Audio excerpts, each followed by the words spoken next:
All right, welcome in, welcome in. We're live. It's Saturday night. I am solo again tonight, which seems to be the new usual for Saturday nights now, but hopefully we'll get Blake back on a Saturday night stream again here soon. But yeah, in any case, we're back. And yeah, the yellow beanie has returned. And yeah, I am going to help you guys finalize your lineups for week 10 of the NFL fantasy football season. So, yeah, and apologies for the late start. It's been a long day. I was getting my yard prepared for some incoming snow tomorrow. So I was doing a lot of raking and mowing. Then I went out and did some deliveries. Pretty much worked all evening. So yeah, but hey, wouldn't miss a stream. I mean, we pretty much have done two live streams every week for, I don't know, like the past like half year or so. So we definitely weren't going to miss a stream tonight. So hopefully some of you guys are still up. I see we got one person watching in here right now, so welcome. Yeah, let me open up the live chat here. But yeah, say what's up. And yeah, as we let people hopefully start rolling in here, maybe I'll talk about some of my tough lineup decisions for week 10 here. Yeah, we got four teams on a bye this week. So it looks like it is the Chiefs, Bengals, Cowboys, and Titans are all on byes this week. So definitely a lot of fantasy relevant players there. I mean, especially on Bengals, Cowboys, Chiefs, really good offenses there. So yeah, we're definitely down some good players this week. So yeah, we'll definitely be digging a little deeper this week to fill out those starting lineups. Yeah, and of course, we also had some recent trades before the NFL trade deadline, and I'm kind of wondering, like, how many of you guys out there are firing up Rashid Shaheed and/or Jacoby Myers this week in their first game with their new NFL team? I do have a few shares of Rashid Shaheed. I don't own any Jacoby Myers, so but yeah, I have kind of been wrestling with whether to start Rashid Shaheed in his first game as a Seahawk. So I don't know. Let me know what you guys think. I mean, I'm trying to look and see, like, on this one team. I'm taking a look at like what my other options are. I mean, it's nothing like too amazing. I mean, this is a dynasty league. It's start 10 offensive players each week, and I mean, I'm choosing between like Rashid Shaheed and Zonovan Knight. Cedric Tillman's back from injury. Malik Washington. Maybe Mac Hollins if Boute's out. I believe Boute's out. Let me check on that real quick. But yeah, I think he was. I believe he was ruled out earlier this week. Yeah, Boute's out. So I don't know. I mean, Mac Hollins. I mean, it's kind of a gross name, but I don't know. I've always kind of liked him a little bit, and I could see him just having like a random spike week. I mean, he had one a couple weeks ago. Yeah, week 8, home against the Browns, 7 targets, caught all 7 of them for 89 yards. He's also had a couple touchdowns this year, so I don't know. He's like a random guy I could see spiking. So I mean, I'd have to be a little desperate to fire him up this week, but I don't hate it. Also have Greg Dulcich. I mean, he's kind of a bit of a fantasy zombie. Had 5 catches last week. Didn't play a ton of snaps. He's only played like 36% of his snaps. So yeah, not a ton of great options for this last flex spot on this particular team. So, I also have Darnell Mooney, but I mean, he's been awful. I mean, is anyone actually starting Darnell Mooney this week? I mean, I don't know. I feel like maybe he's not 100% healthy, or I'm not sure what the situation is, but he doesn't seem to be. I mean, he's not producing. I mean, he hasn't had a double-digit fantasy point game all season. I mean, his best game was Week 7 at San Francisco. He had 9.8 fantasy points. But yeah, let's catch up with the live chat. Hey, we got Camex in here. Welcome. Camex says, "Yo." He says, "Hopefully people will join, but I know it's late, but I'll be around." Hey, glad to have you here, Camex. And you say that you just traded Brissett and Daniel Bellinger for Felco and a 26 and 27 fourth. Who the heck is Felco? I assume that's a nickname for someone, but I have no clue who that is. Yeah, let me know who that is. And then you say Dulcich, pretty good in a tight end premium, honestly, if you are in need.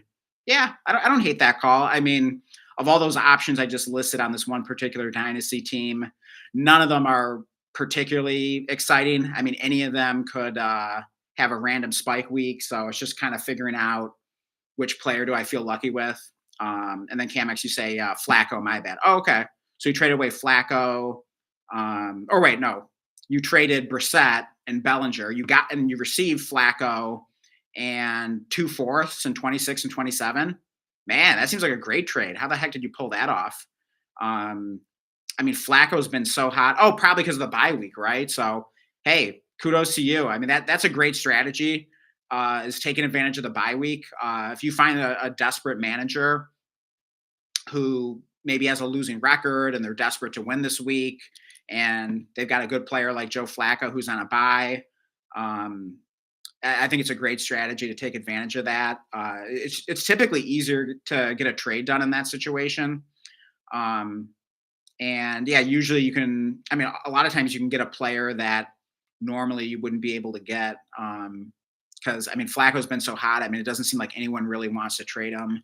I'm trying to think if I've seen him moved in any dynasty leagues. I mean, in dynasty, it's probably a little easier because if Flacco's on like a rebuilding team, then that manager is like dying to move off Flacco and just get like any kind of return for him. But he's been producing so well that I think maybe I don't know. I could see a scenario in which even on a rebuilding team, the Flacco manager gets a little greedy and maybe wants a little more than is realistic. So I don't think I've seen Flacco moved a ton. I feel like I've seen him moved at least once. I can't remember exactly what he went for. Um, but yeah, I mean, he's been unbelievable. So yeah, great job, Camex, taking advantage of the bye week there. Um, yeah, yeah. So yeah, obviously that's dynasty because yeah, you got the future couple of fourth round picks there. So yeah, I mean, I would do that trade in a heartbeat. I mean, honestly, regardless of whether you were even contending or rebuilding, it makes a ton of sense because I mean, Brissett's been really good too, but I mean, I would take Flacco over Brissett rest of the season, and in dynasty. I mean, really, I mean, it's kind of the same thing because like neither of them has a ton of future production that you can really forecast for either one of them. So yeah, I would prefer Flacco over Brissett, and yeah, redraft or dynasty. And then Bellinger is worth like nothing. I mean, he's had a couple random spike weeks as like the tight end two for the Giants. So I mean, I picked him up in like a couple tight end premium leagues. So I mean, I don't hate rostering him, but I mean, he really has like zero dynasty value. So I don't know how you got 2/4 in this deal, but man, that is an awesome trade. And then Camex, you say, yeah, dude, really needed it for a bye week. Oh, yeah, the dude really needed it for a bye week and needed the win. And I wanted a third originally, but he wanted to do a fourth and 26 and 28. And I was able to convince him to move it to a 27 said. Yeah, very nice. I mean, gosh, I mean, I don't know how you could have possibly have expected a third in this deal. I mean, if you were getting Flacco, I mean, what do you think? I mean, what's your preference, Camex? I mean, do you prefer Flacco or Brissett rest of season and in Dynasty? I mean, I guess you could make the argument for Brissett in Dynasty just because he's younger, but I mean, I guess Flacco could retire like any offseason. He's like, I believe, 40 years old on the dot, if I'm not mistaken. So I don't know. I mean, but it's really, So I mean, Brissett's younger, so I mean, I guess he'll be a backup in the league longer theoretically. I mean, he could definitely be around. I don't know how old is Brissett. I'm guessing he's probably somewhere around like 30. So I mean, he could definitely hang around the league, another 8 to 10 years probably if he wants to as a backup. But usually that doesn't really have any dynasty value outside of just what he's producing right now. And it seems like Flacco's producing a little better than Brissett, even though they're both producing really well. And then Camex, you say Bellinger has been pretty decent in the tight end premium league recently. He's been the deep threat as a tight end, better than you may think. Yeah, I definitely noticed those couple of spike weeks, and that's why I added him in a couple of tight end premium dynasty leagues. I mean, the thing is with him, I mean, you really can't start him unless like you're really desperate, or I guess maybe if like the tight end premium's insane.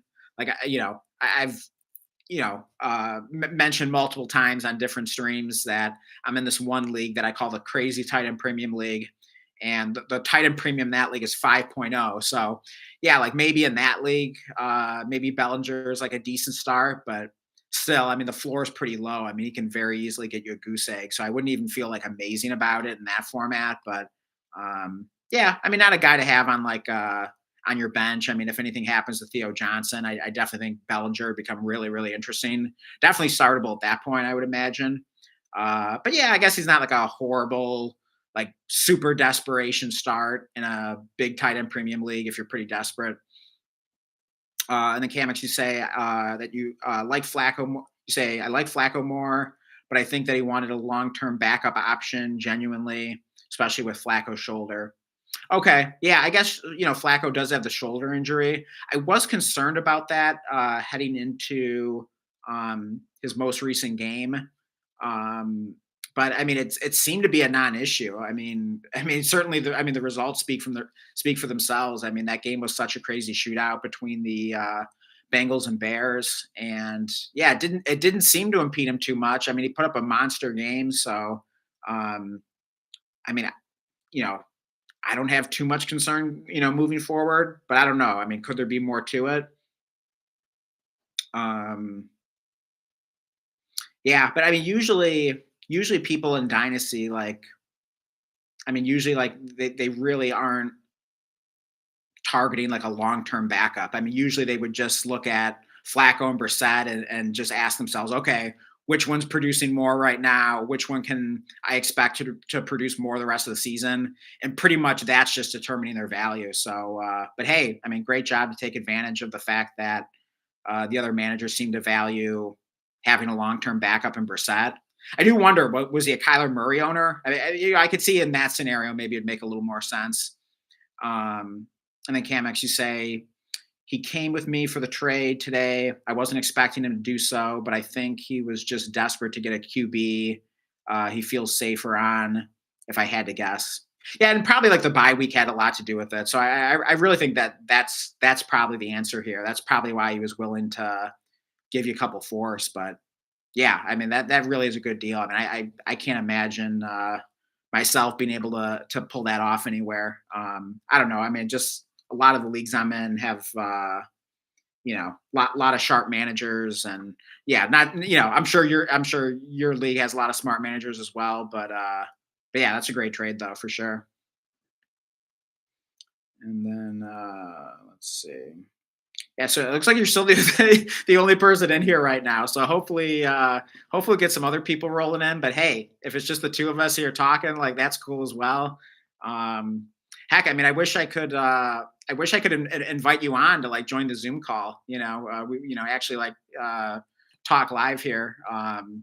Hey, we do have a second person that just rolled in. So hey, welcome in. And then Cam actually say his only other QB is Dak. Oh, okay. So yeah, I'm assuming this is a super flex league. So yeah, he was probably pretty desperate for a quarterback to start in a super flex spot. So yeah, makes a lot of sense. But yeah, really nice trade there. But yeah, Camex, let me know what start sit decisions you're wrestling with this week. And yeah, anyone else watching, like let me know. Like drop your questions in the chat. And in the meantime, I could also pull up some uh, some more of the start sit decisions that I'm kind of wrestling with right now. Let's take a look here. So yeah, I mentioned like Rashid Shaheed is definitely a guy that I'm kind of wondering what to do with this week. I think I got him. I think I own 3 dynasty shares of him, so I think I got him starting in one of the 3 leagues right now. So yeah, I'll probably try to start him at least once. I mean, I think one concern with Rashid Shaheed that I've been hearing about is that even though Cooper Cup seems kind of washed, apparently he's a pretty good run blocker. So I do think that could get him on the field more than we would like as fantasy managers. And also, the Seahawks run a lot of 12 personnel, so they don't run a ton of uh, sets with like 3 wide receivers. So just worry a little bit about Shaheed's playing time, especially in his first week with the team. But I do know the Seahawks are dealing with some injuries at receiver, so maybe they have no choice but to at least play him like at a minimum, like 50, 60% of the snaps, I would think. And that could be enough for him to produce. I mean, all he really needs is like one big play. I mean, he's definitely a really good deep threat. Um, and then Camex, you say, talking about that trade. I think he was just desperate because he typically makes very good trades. I think I caught him at a good time, especially with the trade deadline next week. Also, not a super flex. Okay, interesting. Oh, it's not a super flex. Hmm. Oh, wow. So that's even more interesting. Oh, but he had you said his only other quarterback was Dak Prescott, and Dak's on a bye this week. Okay, so that makes sense. Yeah, he needed a quarterback for his quarterback slot, so he was probably pretty desperate with that. Also, I'm sure the trade deadline helped. I mean, I do feel like I don't know. Tell me what you think, Camex, but it seems like in dynasty leagues that have trade deadlines, it seems like more trades go down at the end of the season, um, because that deadline just kind of creates that sense of urgency. Um, so I feel like that really motivates managers to get some deals done toward the end of the season. Whereas if you don't have the trade deadline, it seems like that sense of urgency never comes because they always think like, oh, I could always make a trade later. I could always make a trade later. And then they just a lot of times don't end up making one. So it's kind of weird. So I mean, honestly, I think that's probably one of the best arguments in favor of having a trade deadline is that more trades seem to get done. Although it does seem kind of silly that that's even necessary. I guess it's just because we're all flawed human beings, and if there's not a sense of urgency with something, sometimes we just procrastinate it, or some in some cases never end up doing it. So, but yeah, that's a whole other debate though about trade deadline versus no deadline in dynasty leagues. Let's see. Then Camex, you say, I don't really have many decisions to make on start sit other than Bills or Atlanta D, but I think Bills D is a very safe play this week. Yeah, let me pull up the schedule here. Yeah, I'll see if I can weigh in on that for you. Yeah, I mean, defensive decisions are always a little tricky. I mean, I try not to think about them too much. Let's pull up the schedule. All right, so Falcons are at the Colts. Okay, so yeah, that definitely doesn't seem like a very good matchup. I think they've been like a decent defense, though. I mean, yeah, definitely like a good defense against the pass. I mean, it certainly seems like anytime I have like a wide receiver, tight end, or whatever playing the Falcons, it's always like up. They allow like among like the fewest fantasy points to that position. It always seems like so. Yeah, it does seem like I imagine they've been a pretty good defense for fantasy. It's like a DST to start. And then let's see, Bills are playing. Oh, they're at Miami. Yeah, I mean that seems like kind of a no brainer. I mean, even on the road, um, I mean it's nice. It's nice to have a defense that plays at home, but yeah, I guess in this case, both your defenses are going on the road. So yeah, I mean, how can you not love the matchup against the Dolphins? So yeah, that's probably like I'd say that's probably about a no brainer there. So yeah, definitely start the Bills defense. And then Cam actually say, excuse me, you say we've had a lot of trades for picks more than we ever had this season this week alone. I think people are just finally deciding whether they are contenders or they aren't. Yeah, I definitely feel like we're at that time in the season where it's really becoming clear who the contenders and who the rebuilders are.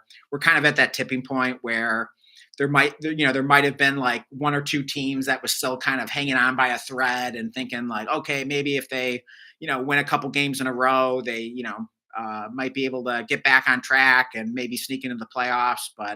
Um, but yeah, it's just coming to that point where teams are getting eliminated and they're becoming rebuilders, and then all of a sudden, in a lot of cases, every player on the rosters, available for trade, or at least a lot of them are, or at least the older players. So yeah, it definitely opens up some possibilities. Yeah, I mean, I feel like in my dynasty leagues, like I feel like I haven't been seeing like a ton of trades go down. Like maybe it's coming like in the next like week or two. I would definitely love to be making some trades because I definitely have a lot of picks, and on my contending teams, like I would definitely love to use some of those picks to make tier ups or buy productive players. But I don't know. Yeah, I think I talked about this before on a recent stream that still kind of feels like I'm in a bit of a no man's land where a lot of the rebuilders have like already been picked clean. So I think I'm just like waiting for like that kind of borderline team or two to kind of get eliminated, and then those players to become available, and then I'll probably like jump on the opportunity to trade for some of the productive players on those teams. Let's see where I left off here. Kamek says it's just depending if Daniel Jones played like he did last week, or if he comes to play. Or if he comes to play. Also, the game is in Germany. Okay. Um. So wait, what's depending on that? Oh, you're talking about your probably your defensive decision because yeah. Oh, I see. Games in Germany. So yeah, I guess it's kind of a road game for both teams then. Um, yeah, I mean, I feel like you never know what to expect with those games over in Europe. Um, I don't know. They just seem to be kind of unpredictable, and in a lot of cases, kind of sloppy. And I mean, I'm sure the players are like jet lagged, and like their routines and schedules are all thrown off, and everything like that. So I'm not crazy about like the European games. It seems like they're doing more of those than ever recently. I mean, it seems like there's one. I mean, there's pretty much like one every Sunday at this point. I mean, isn't there? I mean, I don't know. Has there been like a Sunday where they haven't had one? I feel like maybe a few early in the season, but yeah, they're definitely doing a lot of those. I'm not crazy about them. I mean, I kind of feel the same way about those that I do about Thursday night football. It just seems to be kind of sloppy and uh I mean, I guess for Thursday night football, like they have a short week, and so there's not enough time for the players to recover from the previous game and prepare, and so you just kind of end up getting this sloppy game. And I think with the European games, it's sort of a similar outcome, but just for different reasons. Instead of it being a short week and all that, it's they're jet lagged and they had a long flight and a lot of travel and they're uh, bodies are thrown off with the time zone changes and everything like that. So, yeah, I'm not crazy about it. I mean, honestly, I feel like if I were, running the NFL, I feel like, I think Monday Night Football is fun, but I feel like every other game should just be on Sunday, personally. All right, where do we leave off in the chat here? Yeah, Kamek says, well, with us being a 18 team league with a 8-man playoff, you have to be top two in your division. Okay, yeah, that's right. Yeah, I remember you mentioning the 18 team league. So, yeah, that's interesting. So, okay, 8 teams make the playoffs of the 18. So, yeah, that's that seems like a good percentage. Like a good ratio. Um, kind of similar to, well, I guess in like a typical 12-team league, usually 6 teams make the playoffs, so that would be half. So there's a little less than half. So yeah, so definitely not easy making the playoffs there. And okay, so you have to be top two in your division. So that's the only way to make the playoffs then. So okay, so you can't have so 3 teams from one division can't make the playoffs then? How many divisions are there? Hey, then we got J Bug in the chat. Welcome. J Bug says, yo, one wide receiver, one flex, Garrett Wilson, DJ Moore, Stefan Diggs, and Brees Hall. All right, so you got to start one wide receiver and one flex. So yeah, I mean, I think Garrett Wilson's going to be back from injury. I mean, he's been listed as questionable. I haven't been following his reports too closely, but I mean, I own him in a couple dynasty leagues. I tentatively got him in there. So I'm kind of expecting him to play. I mean, I haven't really heard any specific reason to think that he won't. DJ Moore has been heating up a little bit, but I'm still kind of skeptical of him. Like I'm not sure if I really trust him. Um, and then Stefan Diggs, how's he been lately? I don't own any Stefan Diggs. Like, let me pull up his game log right now, just kind of see what he's done lately. But yeah, he was hot there for a little while, and then he kind of cooled down. So I don't know if he was like, if he's spiked back up at all. Nah, he's still been down. I mean, he has scored a couple, 2 touchdowns in the last 2 weeks. So I guess that's kind of has saved those games. But yeah, I mean, it hasn't been like amazing lately. So I don't know what the deal is with him. Like, is he fully healthy? Is he already starting to like wear down just as like a veteran, kind of getting later into the season? I mean, it's only been 9 weeks, so I don't know. I'm not sure why Diggs isn't producing more. I mean, you would think with being the clear wide receiver one for Drake May with how amazing Drake May's playing. Like you'd think Diggs would be doing a bit more. So don't feel great about Diggs, but I don't know. I guess he could randomly have a spike week at any time. I mean, it could be. I mean, it could be kind of a fun shootout. Bucks Patriots. It's in Tampa Bay, so yeah, maybe that's one of those games this week that you want a piece of. So I don't hate Diggs as a start. And then who the heck are the Bears playing this week? Let me pull up DJ Moore's game log. Take a look at that. Okay, yeah, the Bear. Oh, the Bears are playing the Giants. My God, I mean, that is such a dream matchup. I mean, you guys know I don't put like a ton into matchups, but I mean, there are certain ones that just kind of jump out at you, and it's just like, oh man, like you got to find a way to get that guy in your lineup. So, gosh, I mean, yeah, there aren't too many defenses you want your wide receiver to be playing outside of the Giants. So, yeah, I'd be pretty tempted to throw DJ Moore into the starting lineup. And then let's see, what was your last option there? Let me scroll back up. Oh, Garrett Wilson, of course. Okay, but you can start two of these guys. So one has to be a wide receiver, one has to be a flex. Sorry for taking so long on this. And then you got Brees Hall as well. I mean, I believe he's coming off that pretty big game right before the bye week. Let's pull that up here. But he really hasn't been that great this season. I'm not really sure exactly what to expect from him rest of the season. At first, I was thinking, I was kind of following Ron Stewart logic on it because he's a Jets fan and a smart analyst that I like to watch. And he was originally thinking that maybe it'd be like kind of a quiet quit situation since he didn't get his way and get traded at the NFL trade deadline. But he's changed his tune on that, and I think he sold me. Basically, what he realized is that Brees Hall's on a contract year, and his market must not be that great if no NFL team was even willing to spend a third on him. So he might feel a real incentive to prove himself right now and earn a big payday in the offseason. So I think that is a legitimate reason why he probably won't quit, and maybe he'll even ball out rest of the season. So yeah, you can start two of these guys. So yeah, that's a tough call. I mean, kind of Garrett Wilson is okay, and then the Jets are playing. They're home against the Browns, so it's not a great matchup, probably for either of them. I feel like Cleveland's especially pretty good against the run, so not a great matchup for Brees Hall. But I mean, I'm not going to be too scared away from it either. Um, so yeah, I think it's between the two Jets and DJ Moore. Yeah, so sorry for taking so long on this, but yeah, that really is a great question. I think I would probably lean toward. Gosh, that's really tough. I feel like I got to get DJ Moore in there somehow. That the matchup with the Giants is just too good. And then between Garrett Wilson and Brees Hall, gosh, I don't know. Maybe you just got to start the two Jets. I mean, I feel like those are your two best players. I mean, if Garrett Wilson's 100% healthy, I'm probably just going to start the two Jets, honestly. I mean, gosh, I wish you could get DJ Moore in there with the matchup, but I'm going to start the two Jets if Garrett Wilson's active. But obviously, if he's out, like, keep tabs on that.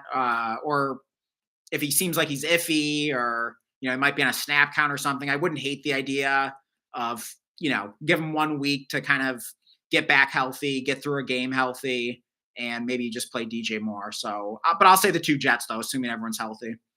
But yeah, thanks for the question. And let's see where we left off here. Yeah, we finally got some people rolling in here. So yeah, welcome everyone. Definitely drop us a like here. Helps out a lot, if you're enjoying the stream. And yeah, I will try to get to everyone's questions here. So let's see where I left off. Okay. Oh yeah, then J-Bug says, and then another one wide receiver and one flex out of Juwan Johnson, Kate Otten, Harold Fannin, and Zach Charbonnet.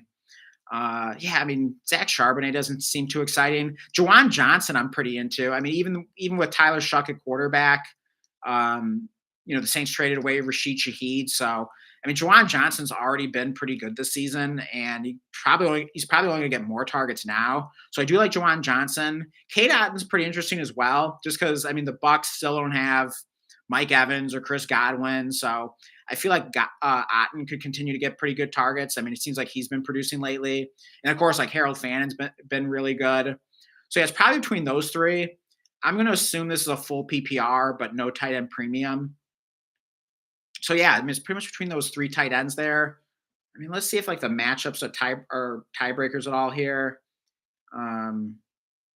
This is so annoying. Like, why is it like? Does anyone else have an iPhone where like when you're like toggling between apps, it'll like refresh the app for like no reason. It's so annoying. Like it just like causes a delay here, especially like when I'm streaming here. So it's super annoying. Let me know if anyone else hates that.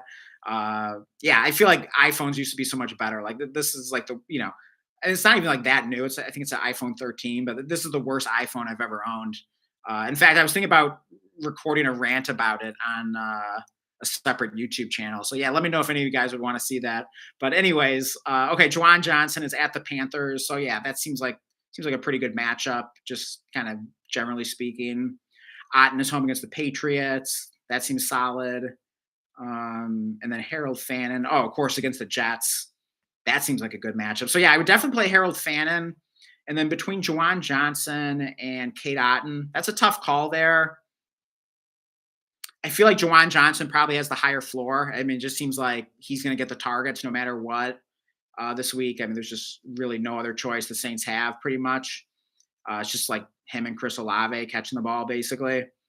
Um, but yeah, I don't know. Maybe if you need more ceiling, maybe Kate Otten offers that just because I could really see a big shootout between the Bucks and Patriots. So let's swing for the upside here. I'll say Kate Otten just because I think that Patriots Bucks game could be pretty high scoring. So I'll let that be the tiebreaker. But if you just really need a high floor, if you feel like you're the strong favorite in your matchup, then I would go Juwan Johnson for the higher floor. And then let's see. Kamek says, I think having a game at 9 a.m. Central is just damn ridiculous. Yeah. I mean, I agree. I mean, yeah, it also forces us to like wake up earlier than we would want to. And, in case you got to make any last minute lineup adjustments based on the inactives list coming out for that European game at, 9 in the morning. So, yeah, it's definitely no fun. It just kind of creates an annoyance. So, yeah, I'm definitely not a fan of it. Let's see. Then J Bug says, and pick one, Kate Otten, Kyle Pitts, and Hunter Henry. That's another tough one. I mean, all three of those tight ends have been pretty solid. I mean, Hunter Henry, he'd been kind of quiet for a while, but it seems like he's come on a bit lately. I mean, Kyle Pitts has just been pretty rock solid all season. Kate Otten, like I said, has been productive lately. So let's see who everyone's playing. Okay, yeah. So Kyle Pitts is at the Colts. Yeah, I mean that should be a pretty good game. Oh yeah, so that's the European game. So yeah, I guess you better set that tonight if you want to play Kyle Pitts. But yeah, let me think if that's my answer. Do I like Kyle Pitts more than Kate Otten and Hunter Henry? Let's see, Hunter Henry. Okay, so yeah, Hunter Henry's in that same game with Kate Otten that I think could be high scoring. Bucks Patriots. I think I'd probably lean. I feel like the Bucks were like really, really bad against tight ends earlier in the season, and then lately not quite as much. But I don't know. That can be deceiving, though. I still feel like the Bucks are a pretty decent matchup for tight ends. Gosh, that's a tough one. You guys really give me good questions here. I can see why you're asking me these. So, oh man, let me pull up Kyle Pitts's game log real quick. And again, my iPhone had to refresh the sleeper app for no apparent reason, just to delay and annoy me. So yeah, if anyone knows how to fix that, like let me know. If I don't know, is there some setting where I can just like turn that off because it's just like the most annoying thing ever for me. Yeah, Kyle Pitts. I mean, really hasn't had like too many duds this season. I mean, his worst game was like 6 points, and then his second worst game is like basically like 10 points. So he's been super reliable. Gosh, that's a really tough one. I'm assuming that's full PPR. Let me know if it's like a non PPR or half or anything. But assuming that's full PPR, I'm probably going to go with. Let's go Kyle Pitts. I feel like that's what my intuition is telling me. So, I mean, I think they're all really good starts. So, I mean, if you have a strong gut feeling about it, I'd say go with it. But yeah, my intuition just seems to be saying Kyle Pitts for whatever reason. But yeah, good question though. That's a really tough one between those three tight ends.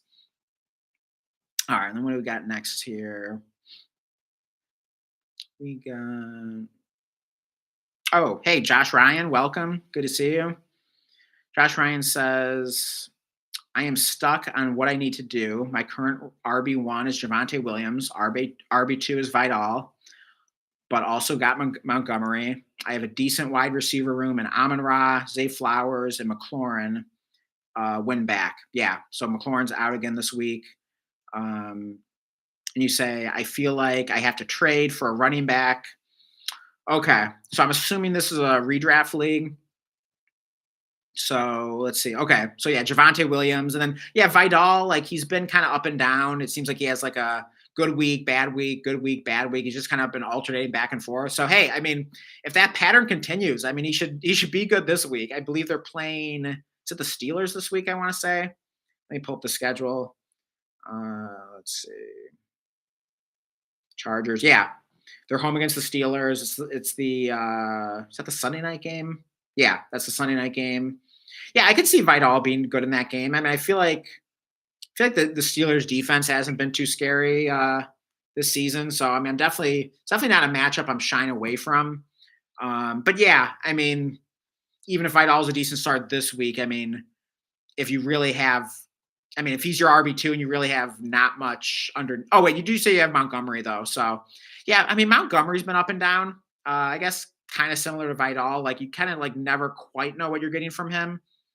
But I mean, you could do a lot worse at RB2 than David Montgomery, and even just kind of playing the matchups or whatever between Montgomery and Vidal. So I don't think that's the worst thing in the world. But yeah, I'm trying to think. Like, I mean, it doesn't seem like you're super deep at wide receiver either. I mean, if like McLaurin is your third receiver, I mean, that doesn't feel too great. I mean, of course, like Amon Ra is awesome. I really like Zay Flowers as well. So, I mean, you're pretty well set there with your wide receiver 1 and 2.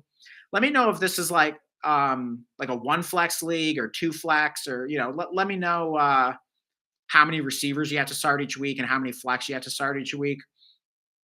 But I mean, hey, if you can get something from McLaurin, sure. Like if you can use McLaurin somehow to get a better running back, absolutely.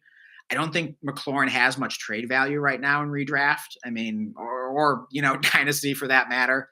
Um, so unfortunately, I feel like you would have to either like down tier Amon Ra, or I don't know. I guess you could down tier Zay Flowers. But man, I would hate to do that, especially if this is like a shallow league where it's just like starting two receivers and one flex. So I don't know. I mean, what kind of players are on the waiver wire? I mean, I'm assuming like a Parker Washington isn't available, or I don't know. Maybe let me know like what receivers and running backs you have on your bench. But I really don't think you're too bad at with Montgomery and Vidal. Um, Even once Omar and Hampton returns, if he ever does, uh, I still think you're fine with Montgomery as your RB2.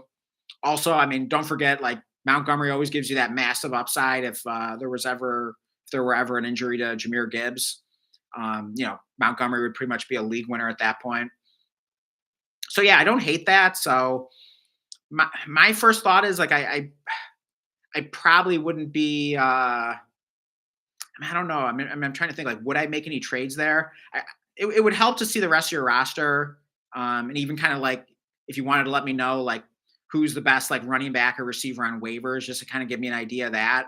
I feel like I'd need a little more information to really decide like whether you should make a trade there. So yeah, let me know some of those things, and then I'd be happy to weigh back in with some more context there. All right, and then let's see. Hey, we got Edson in the chat. He says, "What's up? Good to see you." Let me see where I left off here. Yeah, sometimes this like the live chat kind of jumps around on me a little bit, and then like I lose my spot. Um, let's see. Okay, here we are. Okay, Camex says, I mean, they can, but with 18 teams, records tend to be a lot of the same. So the odds of three people in one division getting in is just so low. At that point, it would go to points scored. Okay, so you're saying it's possible, but yeah, probably not particularly likely.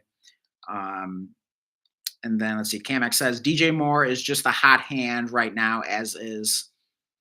Yeah, I mean, could stay hot against the Giants, though. I mean, I don't know. I mean, I do feel like Rome Odunze is probably due for a good game, assuming he's healthy. I don't know. Is Odunze on the injury report this week? I don't own any of him, so I'm not really too in tune with that. I'll pull it up right now, but assuming Odunze is healthy and good to go, I mean, I know he's cooled off lately, but I feel like he's come on. I mean, he's got to be a must start against the Giants. Like he's coming off the goose egg. Like maybe the squeaky wheel gets the grease here. I could definitely see a big game coming from Odunze, but yeah, I mean, I could see DJ Moore staying hot as well. I mean, maybe both of them produce. Certainly not out of the question against the Giants. And yeah, I don't see Odunze on the injury report, so it should be good to go. By the way, we got 9 people in here. Welcome everyone. Yeah, drop your questions in the live chat, and yeah, drop us a like if you're enjoying the stream. Let's see where we left off here. Okay, then Edson asks AJ Barner and Joku, Parker Washington, Zacchaeus, start 3/5 flex. Um, oh yeah, start 3 of the 5. Okay, gotcha. So I'm gonna assume, yeah, for the most part, if you guys don't specify, I'm usually just going to assume full PPR and no tight end premium. But yeah, if you guys want to include those settings, it's always helpful to see that, especially if it's not a full PPR. Definitely let me know that with your question. But yeah, assuming this is a full PPR and no tight end premium, I mean, I feel like you got to roll with Parker Washington. Like, I don't care about the matchup. I mean, I know people will look at that and the Texans allow the fewest fantasy points to wide receivers. Like, I just don't really care that much. I mean, like, is it possible, the matchup's a factor and Parker Washington doesn't do a whole lot? Yeah, absolutely, that's possible. But I mean, I've made my feelings on matchups pretty clear, so I won't explain it each and every time. But I mean, for me, it's just kind of like a tiebreaker, but it's never going to be like a main reason I start or sit someone unless it's like really dramatic. Like, probably the closest thing to that would be like DJ Moore going up against the Giants. Like, that's just such a juicy matchup that that would be one occasion where maybe I put a little more stock into the matchup, but for the most part, it's just, it's like almost never going to be like the main reason I start or sit someone. So, I mean, Parker Washington, he's going to start in the slot, even with Jacoby Myers there. Jacoby Myers is going to be used more on the outside. And I believe Brian Thomas was ruled out for this game. Of course, Travis Hunter's on IR. And I mean, Parker Washington, I mean, he was just like tailor made for Trevor Lawrence. I mean, Trevor Lawrence just seems to love to pepper the middle of the field, and he just seems to love to target his slot receiver and tight end and everyone in the middle of the field there. So I feel like Parker Washington's going to have a ton of targets. So if this is a full PPR, you got to start Parker Washington this week. And then let's see, you can start two more, right? Amongst these 5. Yeah, I mean, these other options aren't like super exciting. I'm assuming you're probably hit hard by the buys this week or maybe some injuries. But yeah, I guess Njoku isn't too bad. I mean, Harold Fannin has definitely stolen a little bit of the spotlight, but I mean, Njoku should still be startable. It is a good matchup against the Jets. So yeah, I'd probably go Njoku as one of them. And then, Barner's been sneaky. And the Seahawks do run a lot of 2 tight end sets. And then Zacchaeus has kind of come on a bit. And I guess he does have that great matchup against the Giants. I mean, gosh, I don't know. I mean, I feel like I said, Rome Odunze is probably due for that big game. I could see DJ Moore staying hot. So do we want to ride Zacchaeus? Well, what's the status of Luther Burden? Is he been ruled out this week? Is he, I don't know. Is he healthy or not? Like, let me check out that. Excuse me. Okay. Luther Burden, it says cleared from injury report. So yeah, he's off the injury report. So yeah, if that's the case, I don't think you can trust Zacchaeus. I mean, I guess Zacchaeus could still play like, maybe half the snaps or something like that. And I think that's roughly what he was playing, like even when Burden was healthy, but I don't know. I mean, do they ease Burden back in or whatever? But I don't know. This is also the time of the year where rookies tend to like start taking off and getting used more.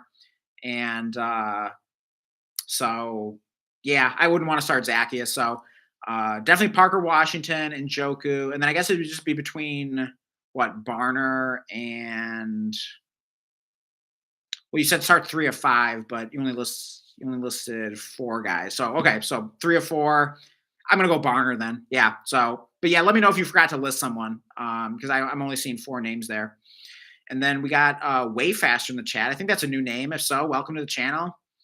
And you say, should I start Often or Kincaid? I'm assuming you meant Otten, as in Bucks tight end Cade Otten. Let me know if you meant something else. But yeah, assuming you meant Cade Otten there or Dalton Kincaid. I mean, Kincaid's been really good on the season. I mean, that's probably the answer. Let's pull up I'll pull up Kincaid's game log here just to kind of take a look. I don't own any Dalton Kincaid in any of my leagues, so oh wow, yeah, coming off a 100-yard game, and looks like he's like the tight end 8 on the season. So yeah, at Miami, yeah, that's a great matchup too. So yeah, I think you got to go Dalton Kincaid there. Yeah, definitely go Kincaid. Yeah, thanks for the question though. And let's see, next question. Edson says Brissett, Penix, T Law, start 2 of 3 for a super flex league. All right. So yeah, Brissett is what at Seattle, I believe. He's been playing really well. Pretty much like putting up fantasy points every week. So a little bit of a tougher matchup at Seattle, but I'm not going to worry too much about that. I mean, maybe it could be a tiebreaker depending on these other options here. And then you got Penix in the European game. So he's playing the Colts.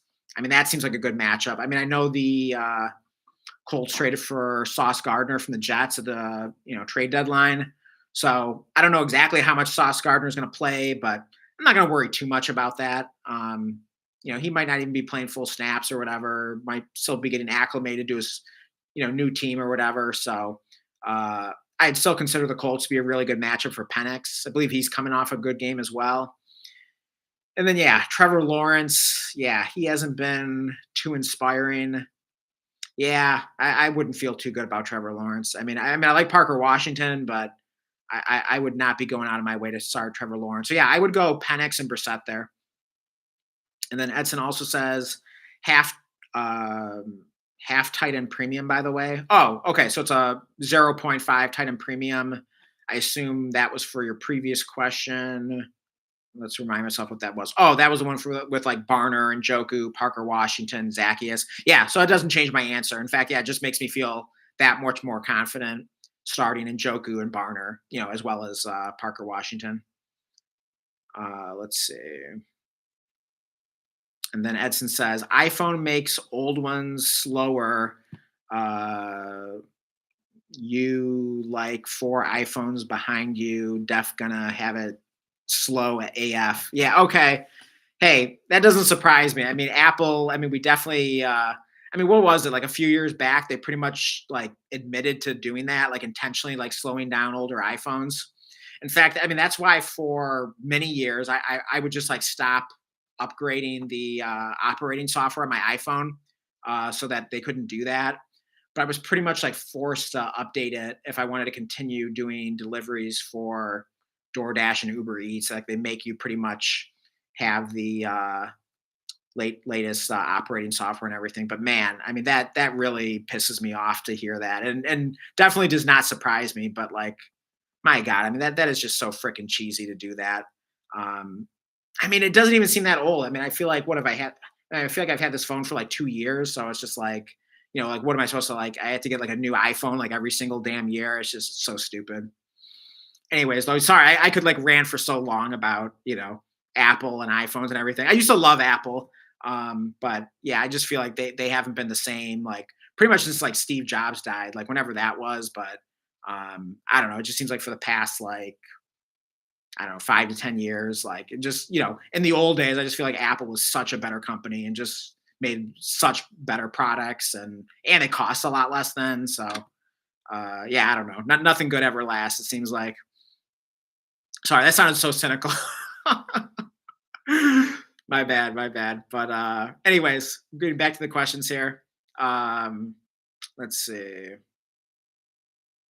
Okay, Edson. Okay, yeah, answered Edson's question. Up and now we're see. Technology drives me nuts sometimes. I scroll down like slightly, and then it just like the live chat just like skips around, and I just completely lose my spot. But let's see. We got Val's the Goat. I believe that's a new username. If so, welcome to the channel. And you say GGS. I assume that's an abbreviation for something. I have no clue what that means. Maybe that's some kind of probably some kind of Gen Z slang. So I don't know. Let me know what the heck that means. I'm bad at reading Gen Z sometimes. I know that makes me sound so old, but anyways, Josh Ryan says it's a redraft league, 2 running backs and 2 wide receivers. I have Trey Tucker also. Okay, so yeah, let me refresh my memory on what that is in reference to. Which question? Let me find your previous one. Okay, yeah, your previous question was, oh, yeah, okay. So you're asking like if you need to make a trade, and I'm assuming this is a redraft league where you have your running backs are Javante Williams, David Montgomery, Vidal. Your receivers are Amon Ra, Zay Flowers, McLaurin. And then let's go back to your new comment. Okay, yeah, you confirmed it's a redraft league. And okay, so you start two running backs each week, two wide receivers, and I'm assuming one flex. Oh, you also have Trey Tucker. Okay.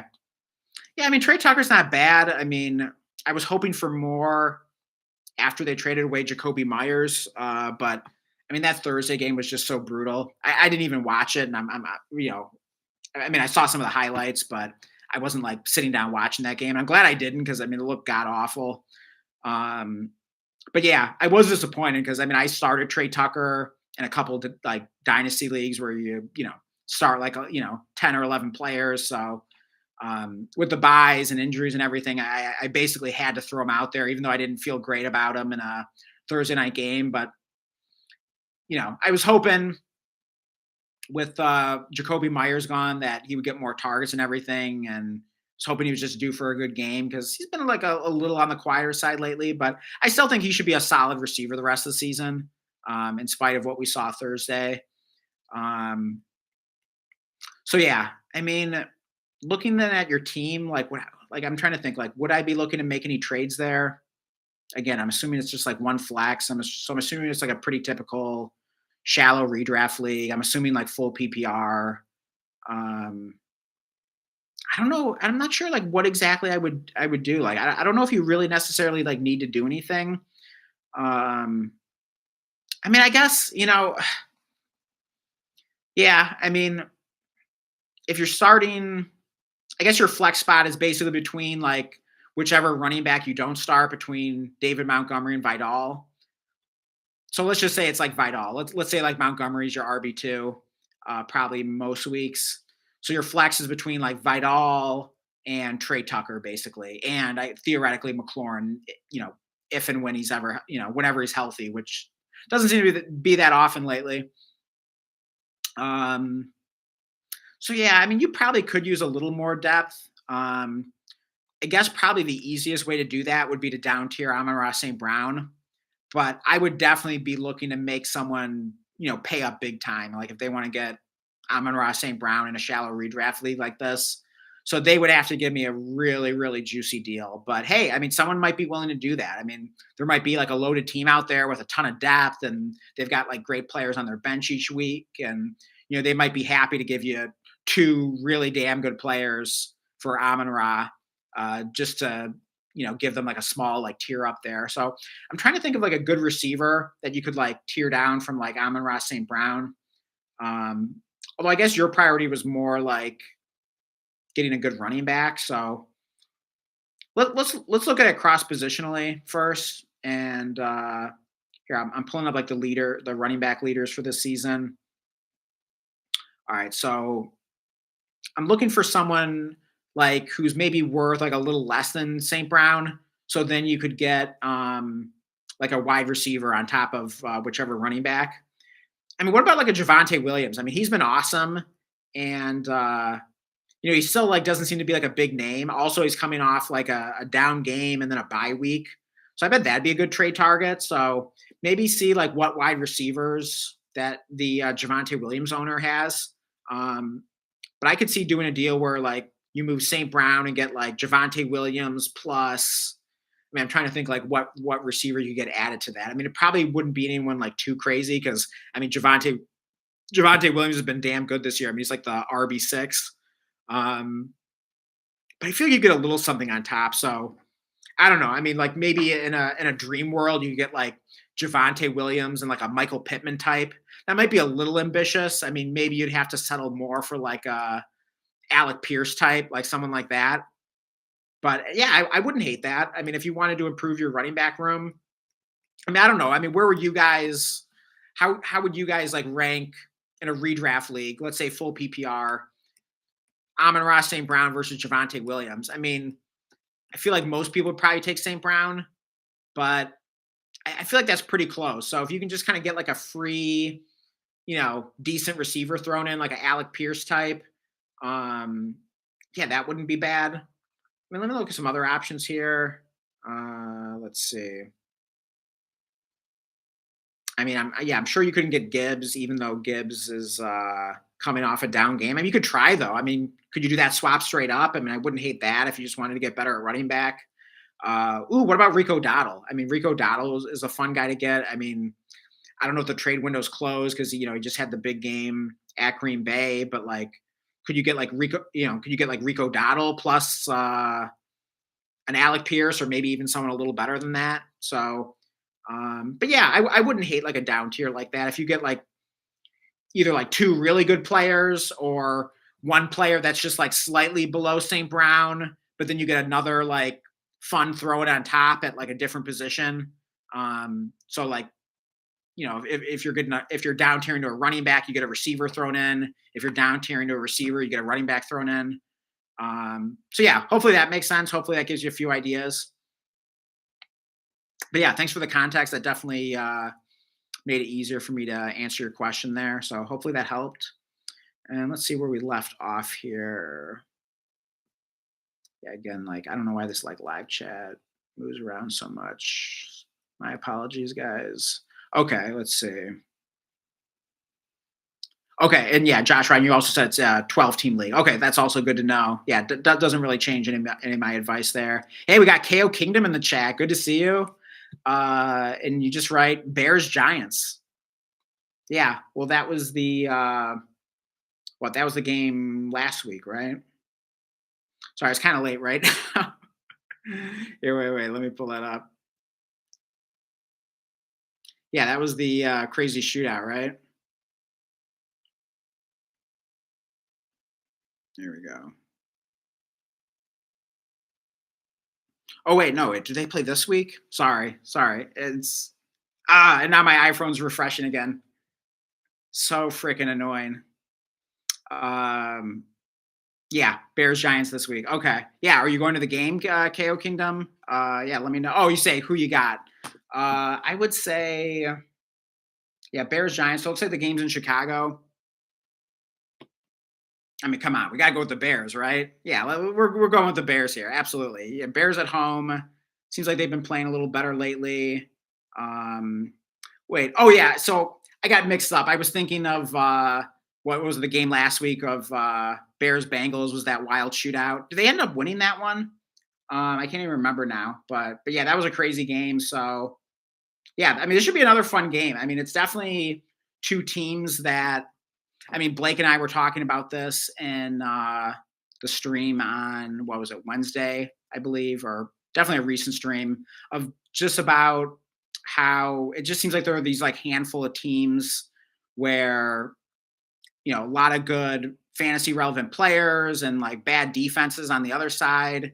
And it just seems like we're getting like a lot of shootouts with them. So definitely like Bears and Giants are two of those teams. And yeah, I mean, that should be a really fun game. So, yeah, definitely a game that you want to have some fantasy players in. All right, and then let's see where we left off. But yeah, I'll take the Bears in that game though. They're at home. Yeah, we'll definitely go with the Bears there. And then Josh Ryan says it's a two-quarterback flex league. I have Caleb Williams and Daniel Jones. Not looking to trade him. Thinking maybe I could downgrade a wide receiver to upgrade running back, but don't want to hurt my team by doing it. Okay. Um, Yeah. So okay, so it's a two quarterback flex league. Okay. So you can start two quarterbacks each week. Okay, and you have Caleb Williams and Daniel Jones. Okay. So yeah, speaking of Bears Giant, or wait, no, Daniel Jones on the Colts now. What am I thinking? But yeah, I mean those are two good quarterbacks to have though. Yeah, you're not looking to trade them. Yeah, because I mean that's a really nice advantage to have each week. Yeah, two quarterbacks like that can, each put up like monster games. I mean, we just saw that with Caleb Williams, and I mean Daniel Jones has pretty much just been awesome all year. I think he's coming off like the pretty much like the one bad game, but he's been so good on the whole. So yeah, you're thinking that maybe you could downgrade a wide receiver. Yeah, I mean that's what I'm thinking. I mean that's probably the most logical thing. Basically, if you can get someone to like really pay up for St. Brown, I mean it doesn't have to be anything like absurd, but just make sure you're getting your money's worth if you're moving a player as good as St. Brown in a shallow redraft league. I'm assuming this. Oh yeah, you said it's redraft. Yeah. Um, So yeah, I mean that's probably the way to go. Or you could just rock with the team you have. I mean, I don't think that's like a terrible idea either. Um, yeah, I mean, I would just make sure that you feel really good about the player you're down tiering to. Um, just make sure that you're just not like downgrading to like two like pretty like mid players where you don't like feel like great about either of them. I would try to just like down tier slightly from Amon Ross St. Brown. So like see how little you can down tier and then see like what kind of free player you can kind of just get thrown in on top. So that's why I was thinking of players like Javonte Williams and Rico Doddles, who should basically be studs for the rest of the season. Um, so yeah, I think that would be good. I mean, you could also look at like some options at like wide receiver. I mean, could you downgrade to like an AJ Brown? Like that could be like a sneaky player to buy low on. And then I'm trying to think of like what running back you could get like thrown in on top of AJ Brown if from Amon Ra. Um, I don't know. Here, I'll pull up the running back leaders right now, just to maybe give me a couple of ideas here. And of course, it had to refresh again. All right, running back leaders. Let's see, what running back could you get thrown in here? I don't know. Maybe like could you get like a J.K. Dobbins thrown in? He's kind of cooled off a bit lately, so that might be an option. Maybe like a DeAndre Swift. Like he's kind of been a little banged up. Um, yeah, you probably couldn't get like Derrick Henry like thrown in. Although I don't know. I mean, yeah, you could try. I mean, if you're giving up St. Brown, I mean, hey, shoot for the moon, right? Jalen Warren would probably be a good one. I think he's looked really good this season. I mean, he's looked like the old Jalen Warren, like super explosive. Yeah, I mean, RJ Harvey's kind of coming on. Maybe you can buy him low after that bad Thursday game. Um, yeah, I think those would be some good options there. So yeah, hopefully that gives you some ideas. And let's catch up here. All right. Camex says Rome was in the injury report, but it's the same as last week. Sat out Wednesday, then practice on Thursday for half, then fully participate on Friday. So he's okay. They just being cautious. Okay. Yeah, yeah. So yeah, sounds like Rome's good to go. So yeah, I definitely would start him without hesitation this week. Like for anyone out there wondering about Rome Odunze, he's coming off the goose egg. I wouldn't worry about it too much. Usually when good players have a really bad game, they typically bounce back from it, especially when it kind of just comes out of nowhere. And I mean, the matchup really couldn't be better. So yeah, I feel like you got to fire up Rome Odunze anywhere anyone has him this week. Let's see. And then we got Nick LaFaso in the chat. Sounds like a new name. If so, welcome to the channel. And you say, I love Ike. Who is Ike? I'm drawing a blank on that one. What player is Ike? Help me out here. Someone help me out. But yeah, we'll circle back to that. Let's see. Ooh, Clutch Game '09. It sounds like another new name. Welcome to the channel. You say Tracy, Isaiah Davis, Corum, Sean Tucker, Mason. I assume that's Jordan Mason and Bashal Tootin. Start one, then who to stash rest of the season. Okay. So which of these guys would I start tomorrow? I mean, Tracy, I don't feel great about.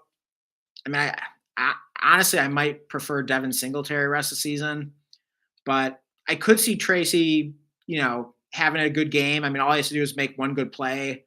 In that Bears Giants game, there really could be a lot of points scored there. So I don't hate Tracy as a start this week. Isaiah Davis is kind of intriguing, but I don't know. I'd feel a little better if it was like a really juicy matchup. Because I mean, it's tough to feel good about starting Isaiah Davis if Brees Hall's healthy. So if like the matchup's not even good, like it's kind of hard to justify it. But I mean, I don't hate it. Like maybe he could catch some passes. I mean, Corum's been getting some run lately. I mean, that's not like the worst idea in the world. Let's see what Corum's doing lately. I mean, I believe hasn't he had like double digit touches in like 2 straight games? Pulling up his game log here. Let's see what he's been doing. Yeah, so Corum. Yeah, so his past 2 games, he's had 12 carries and 13 carries. Yeah, he hasn't been using the receiving game a ton. So yeah, probably hard to justify starting Corum there. Jordan Mason, I don't like. I mean, assuming Aaron Jones is good to go and is healthy, which I believe will be the case. I mean, I guess if Aaron Jones is out, maybe then you could start Jordan Mason. And then Tootin, we're still kind of waiting for the breakout for him, but I mean, he seems like he scores a touchdown every once in a while. You could always get lucky with like a big play with him, or just kind of hope that you get lucky and like this is the week his usage increases. I'm gonna take off this hat by the way. I'm kind of getting warm. All right. So let's see. So yeah, which one of these guys would I start this week? Okay, and then you also say Sean Tucker. Yeah, man, I like Tucker as a player. I don't know if I could start him. I mean, obviously these are all kind of like desperation options. And not terrible ones. I mean, at least by that standard. Let's see what Sean Tucker's done lately. Okay, I mean, Sean Tucker he did get 12 carries for 42 yards and a touchdown his last game. Like, I don't know, is that a sign of things to come? Not a great matchup home against the home against the Patriots. So yeah, I'm probably going Tracy there just because it's a good matchup. So I don't feel amazing about it, but I feel like if there were a week to start Tracy, I feel like this would be it. So just get a piece of that Giants Bears game. I'd go with Tracy there. And then yeah, then you also ask which one to start or which one to stash rest of the season. I would probably say Isaiah Davis. Gosh, I don't know. I mean, that's really tough. I mean, Tootin kind of gives you that rookie upside. Um, I mean, Isaiah Davis is really intriguing. I mean, if there was ever a Brees Hall injury, I mean, Isaiah Davis could be like a league winner. So I don't know. Maybe you lean toward Tootin because theoretically he could like take over the job even without an injury, and then plus he sells the possibility of a Travis Etienne injury, and then he takes over. So I would probably start Tracy this week and stash Tootin. But I don't know. I mean, if none of these guys are really that great starting options this week, you could almost like talk me into just rostering the two that are the best stashes the rest of the season, which I think would probably be Tootin and probably between Isaiah Davis and Corum. I'd probably say Isaiah Davis. So yeah, I mean, you could talk me into just like stashing Tootin and Isaiah Davis, and then I guess just starting one of them. I'd probably start. That's a tough one. We'll say Isaiah Davis just for fun if you go that route. But if this is an important game to win and you really want to start like the best player rather than like prioritizing which two are the best stash, I would start Tracy and then stash Tootin. But yeah, interesting question there. And then Nick Lafosa says, nobody want to chirp. I'm starting in Joku. Um, yeah, well, I'm not sure. I don't know what we would chirp about, but hey, don't hate Njoku as a start this week. Um, yeah, I mean, at least it's like a desperation option. I mean, like I said, it does seem like Harold Fan has kind of stolen his thunder a bit there. Um, Kamek says GGS means good game. Okay, yeah, yeah. I was starting to think of that later, but yeah, just in the moment there, I couldn't quite make heads or tails of that. But yeah, thanks for the help there, Kamex. Appreciate it. And then let's see, we got Satober24. Looks like a new username. Welcome to the channel. You asked Jones or Darnold. So I'm assuming that's Daniel Jones. All right, so yeah, Daniel Jones against the Falcons. Not an amazing matchup. It's also in Europe. I kind of don't mind. I kind of don't mind avoiding those Europe games. They just tend to be like not the greatest, it seems like. And then let's see, Darnold plays the Cardinals. I mean, it's probably not like an amazing matchup on paper, but I'm certainly not going to like shy away from the Cardinals. So I would start Darnold there. I mean, it seems like he's been really hot. They add Rashid Shaheed. He has yet another weapon. I would go with Darnold there. And then you also asked Starden Odunze. Yeah, heck yeah. I mean, we've been talking about him quite a bit. I just think he's bound to recover from that goose egg he put up last week. I mean, you couldn't ask for a better matchup, a better game environment. Should be a ton of points scored, and Giants Bears. So yeah, heck yeah, definitely fire up Odunze this week. I wouldn't question that at all. All right, and then we also have Iman Rojas. Looks like a new username there. Welcome to the channel. And you say, I got a problem here. I have McCaffrey and David Montgomery, but my opponent has 49ers D. If the Rams find ways to stay on the field and keep the ball away from the 49ers, wouldn't it be better to start Dam? So wait, let me make sense of this here. Okay. So you have Christian McCaffrey and David Montgomery. Your opponent has the 49ers defense. Okay. If the Rams find ways to stay on the field. Okay, so if the Rams are on the field, then then Christian McCaffrey would be off the field and the 49ers defense would be on the field. Okay. So then you're thinking there could be some like kind of, bad correlation there where CMC is not scoring points, but your opponent's 49ers defense is scoring points because they're on the field a lot. Yeah, I mean, I guess it could go that way, but also if the 49ers defense is on the field a lot, that could mean the Rams are probably moving the ball a lot, which means that they're probably scoring some points, which is bad for the 49ers defense. And also, I mean, it could work the other way where if Christian McCaffrey has a big game, then the 49ers are sustaining drives and they're keeping their defense off the field. So then that could correlate positively for you. So yeah, I wouldn't overthink it too much. I mean, hey, I appreciate you thinking deep about it. I mean, I definitely think the same way where I'll think into something like way too deep and try to come up with some elaborate big brain reasons to start or bench someone, but I don't think I would overthink it. Yeah, I would just start your best players there. I wouldn't worry too much about it. All right, and then you also say don't start Romeo. Weather conditions, 30-mile-per-hour winds. Interesting. Okay, so yeah, I assume you're talking about Romeo Dobbs there. And wait, who did the Packers play this week? Let me pull up the schedule. And of course, my iPhone had to refresh. Let's see here. Packers play. Oh, they're home against the Eagles on the Monday Night Football game.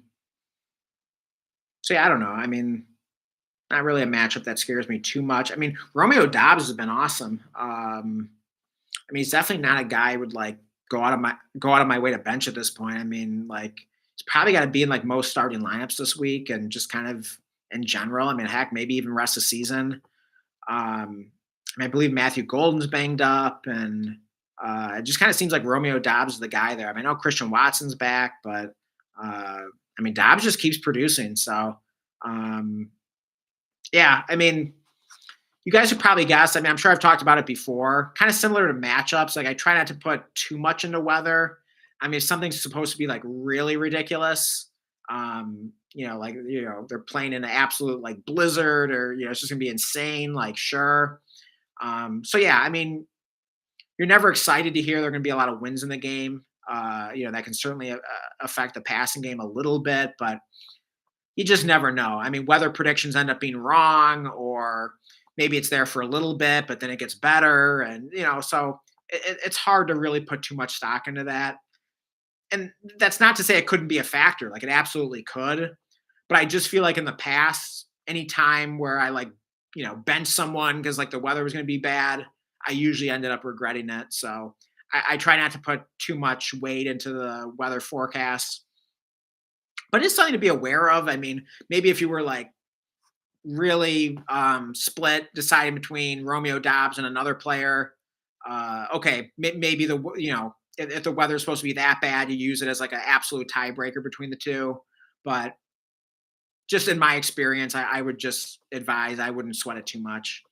Because I feel like it's like the dumb guy that like has no clue what the weather report is in Green Bay that just leaves Romeo Dobbs in a starting lineup, not knowing any different. And then it's the smart guy. It's like, oh nope, the weather's bad. I'm going to bench him. And then sure enough, Romeo Dobbs goes out there and does his thing, and the weather doesn't end up being that big a deal. And then it's just like, oh man, like it's the stupid person that gets rewarded. So sometimes you just gotta kind of play it stupid. Just pretend you don't know that the weather's bad. Just start your best guys. So that's kind of my philosophy. But yeah, I mean, I appreciate the heads up though. I mean, it is a good thing to be aware of, but I just wouldn't put too much stock into it. But that's just my opinion. heck, I mean, I could be wrong. I mean, weather can affect things at times, but I just feel like as a general rule of thumb, you're better off just kind of fading the weather and just not worrying about it. Just kind of play dumb is my advice with it. All right, let's see where we left off here. Yeah, and we got 8 people watching right now. If you're enjoying the stream, definitely drop us a like. Helps a lot. And yeah, if you want to support the channel, best thing you can do is just make sure you're subscribed. We're trying to get to 200 subscribers, so appreciate all the support. I'm gonna keep answering your questions. But yeah, good to have everyone in here. Hope everyone's having a good Saturday night. And let's see where the heck we left off. Okay, yeah. So read the comment about the weather. And then we got the Boston Strangler in here. That is definitely a new username, if I am not mistaken. So welcome to the channel. You say, with Williams and Gardner gone, is the Jets D toast and the perfect storm to start Judkins over Kyron? Interesting. Yeah. I mean, the Jets D could be pretty decimated, and maybe they're just kind of phoning it in for the rest of the season. So yeah, I definitely think the Jets D could be a good defense to kind of target rest of the season. Not to put too much weight into the matchup, but that could be one that maybe you circle a little bit. So I mean, that's a tough roster. I mean, that's a tough lineup decision, though. I mean, Judkins and Kyron. I mean, you would think you'd be starting both those guys. So I mean, you must have a pretty loaded starting lineup to be having to bench one of them. So maybe we'll use matchup as the tiebreaker. So yeah, you definitely like the matchup against the Jets for Judkins there.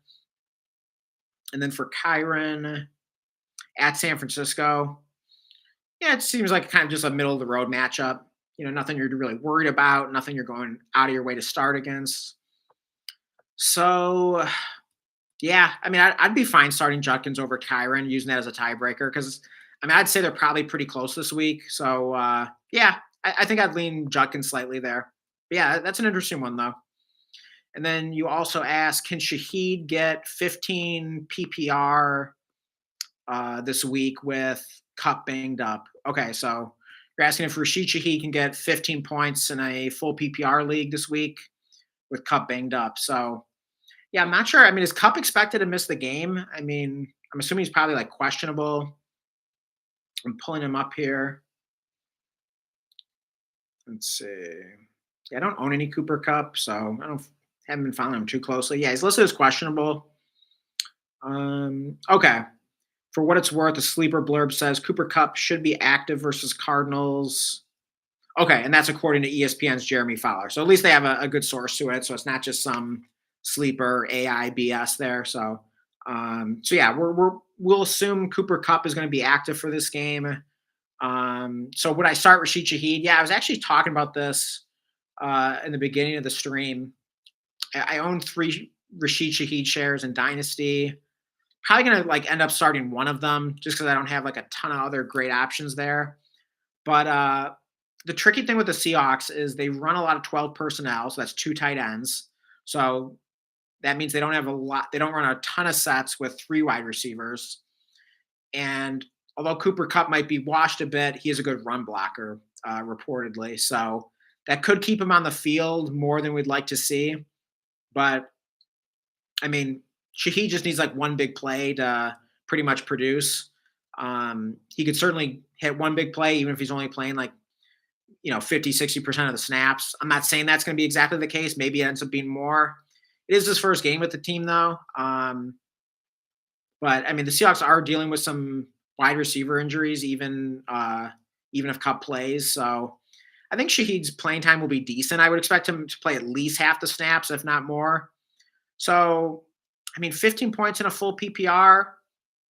I mean, it's in the range of outcomes. I mean, if that were set as the over under, I mean, I'd probably take the under, just with it being his first game and everything, and those other issues that I mentioned. But I think he's a pretty solid like desperation play. If you need a little upside, I think you can like throw him in there and just kind of hope for the best. Yeah. So, I mean, yeah, I wouldn't expect 15 points, but definitely someone you throw in if you're a little desperate.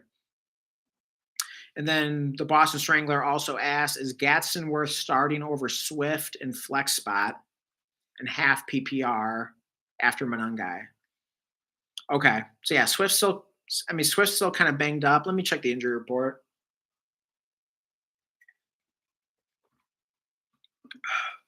Let's check it out because yeah, I don't own any Swift, so I haven't been keeping like too many tabs on him. Let's check it out here.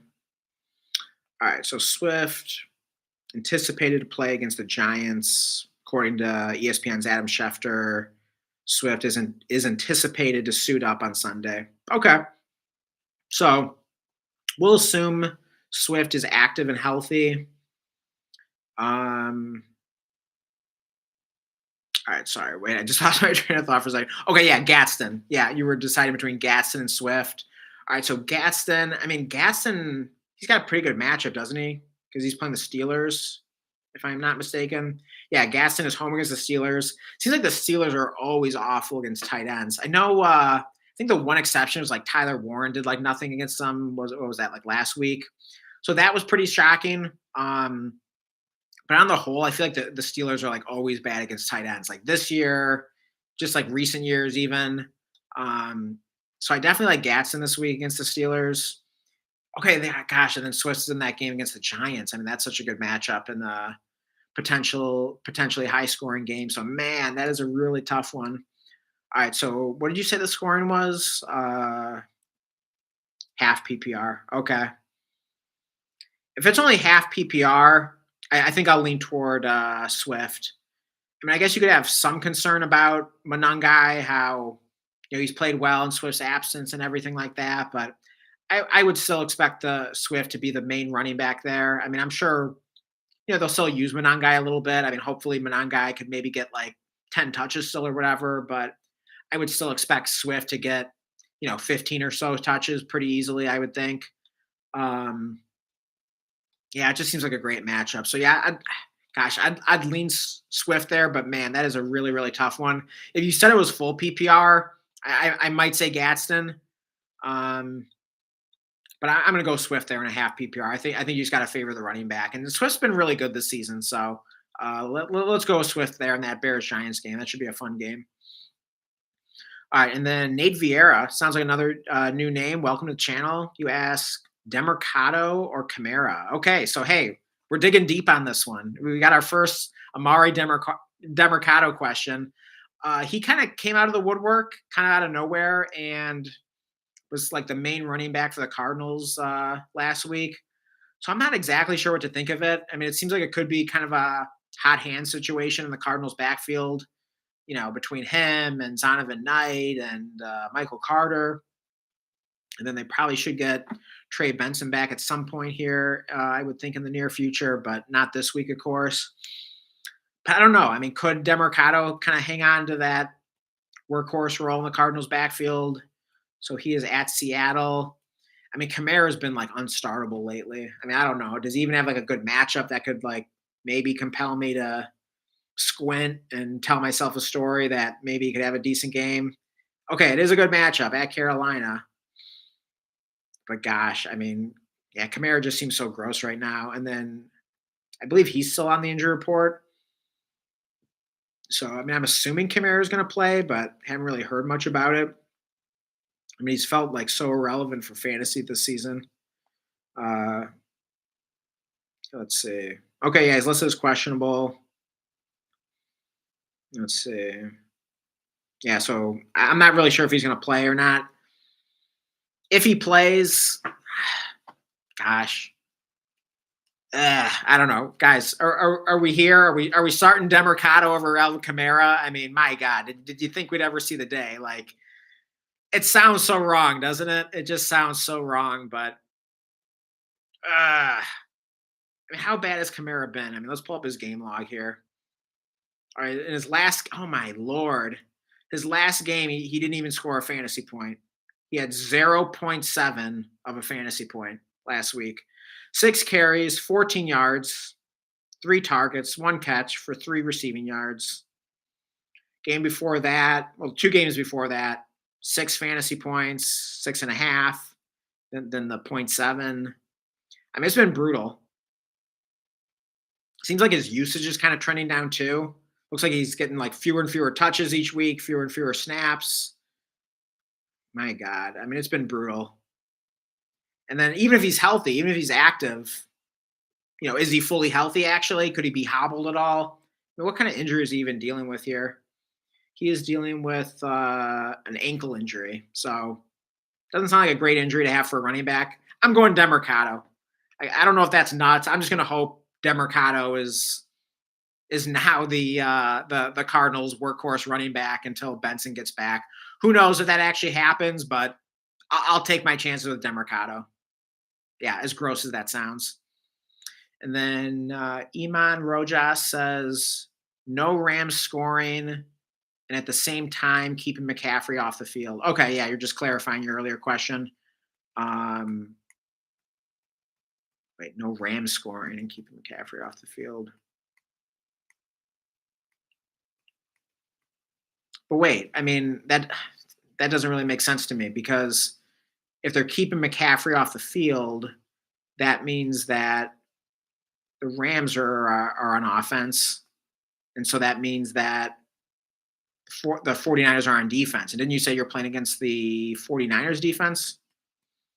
I don't know. I'm a little confused. Maybe you can clarify that. But yeah, if memory serves, you were playing against your opponent had the 49ers defense. Yeah, I don't know. And then you also had said in your previous question, wouldn't it be better to start Dam? Did you mean like Rams? I'm not sure. Maybe you can clarify that. Um, and then you also say Commanders team is a mess and Lions want revenge from last year playoff game. Yeah. Oh my God. Absolutely. I mean, that was one of the most disappointing Lions games ever. I mean, it seemed like that was the year that, I mean, really like the past two seasons, the Lions have had just such a great opportunity to win the Super Bowl. And I mean, last year they were just boat racing teams most of the season until they got some of those defensive injuries. Um, but man, that was so disappointing in the playoffs. I mean, no one was expecting to lose that game at home against the Commanders there. So, God, yeah, I definitely think the Lions are going to want their revenge. So, hopefully, they lay it on the Commanders this week. I would definitely like to see that. And then let's see. Nate Vieira says Kamara has upside and floor, but Demercado is explosive. Yeah, I mean, Demercado actually does have pretty good speed. I mean, he can definitely, hit a big play here or there. Um, so I mean, that gives him a little upside. And I don't know what upside Kamara has. I mean, this isn't Kamara from like a few years ago. So it doesn't feel like he has upside. I mean, especially if he's not even like healthy and just seems like he's kind of it seems like Father Time's probably catching up with him. So, and honestly, yeah, I mean, I don't think he really has a floor either. I mean, it's been so brutal. I mean, just had basically a goose egg last week. I mean, 0.07 of a point. So doesn't feel like he has much of a floor or ceiling these days. I mean, let me know if you think he does. Like, let me know why. I mean, let me know what I'm missing with that. Let's see. And then Iman Rojas says Odunze I was talking about. Okay. Yeah, I'm still not like totally following there. And then let's see. Nate Vieira says, I need to start Rome, so please be positive. Hey, well, hey, I'm always gonna I'm always gonna, call it like I see it. But I do think Rome Odunze is a great start this week.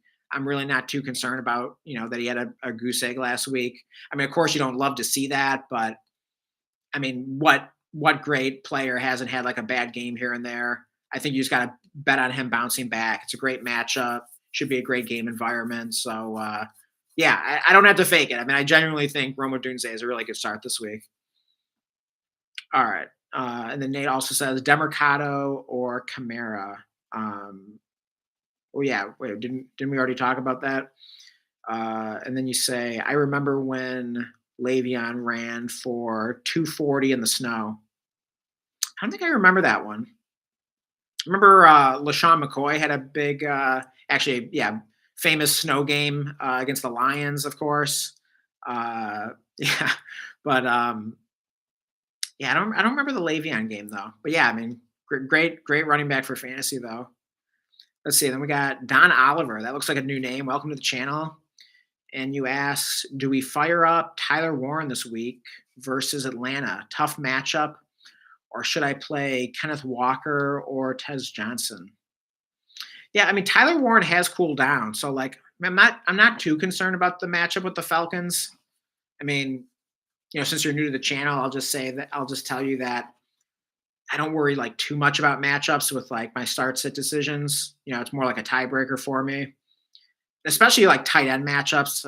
I think can be like really deceiving. Um, so, but yeah, I'm probably more concerned by the fact that just that like Tyler Warren is like cooled down so much lately. At least it certainly has seemed that way. I mean, I'll pull up his game log here. We'll look at exactly how good or bad he's been lately. All right, yeah. So I mean, he's pretty much had like single digit fantasy point games the last two. And he was good before that, though. I mean, before that, he had like four double-digit fantasy point games in a row. So, yeah, I guess it's really just the last two games. So, I'm not sure exactly what to think of it. Um, I mean, in theory, I guess you wouldn't, expect the bounce. I mean, you wouldn't expect a big game with how quiet he's been, and it's a bad matchup. But that's probably why, like, maybe some people will bench him this week, maybe for the first time ever this season. And then, of course, he's going to go off. So, I definitely don't mind Tyler Warren as a start this week. I wish the game wasn't in Europe. Those games are sometimes kind of sloppy. And then Kenneth Walker, I feel like he might be a good start this week.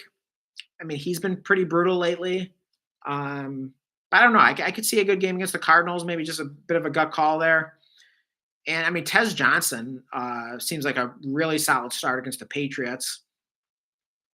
So yeah, I mean, gosh, I mean, Tez Johnson, I might even feel best about in terms of like the highest floor there.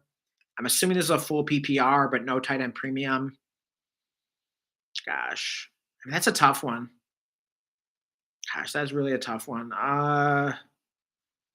Assuming it, yeah, if it's a full PPR league, I am probably gonna go.